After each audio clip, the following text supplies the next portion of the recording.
We can see that in the advanced options of the text and barcode property areas. There is an external data button. Click this button to turn it blue and use the external data function.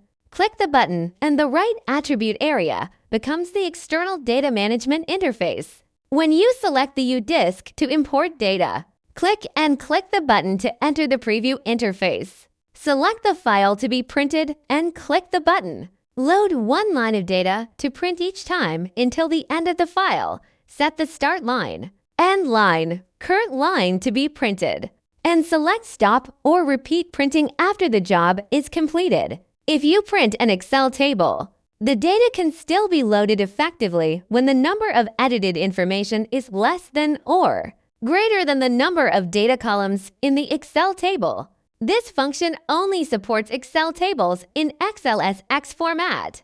The first loading of the Excel file on the device takes a longer time, about 17 seconds for 10 West of data. The software includes an external database cache function. During the initial power-up of the Inkjet Printer, it only needs to load once, and there is no need to reload the same external database file, txt, again. If the Inkjet Printer is restarted or turned off, the external database file will be reloaded when the system is started. If you need to print the real-time content scanned by the scanner, you can only create a text or barcode. Click, save, and load the file. Click the button on the main interface, and the system enters the settings interface. In the settings management interface, there is a scanner button. Click this button to make it blue. And you can use the scanner function when you return to the main interface. A beeping sound is emitted, indicating that the scanner has been successfully opened. Press the handle switch, and the scanner will emit a green light. Aim the light at the barcode you wish to scan. A drip sound indicates a successful scan.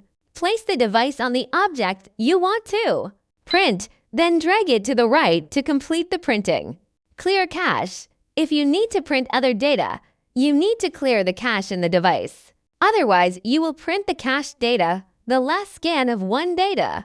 Cache quantity, A. You can set the cache quantity of data on the device. When the cache quantity is set to 1, only one piece of variable data will be stored in the device, without accumulation. Data scanned by the scanner module is displayed on the screen in real time regardless of whether the device is in print mode, and the device will update the data upon rescanning. The current print content is based on the last scan data. B. When the cache quantity is greater than or equal to 2, multiple variable data will be saved in the device and printed one by one, according to the scanning order. See, the device supports a maximum cache of 99 pieces of data. If the cache is fully printed and no new data is scanned, the device will print the last piece of data again until new data is received, and the print content is updated.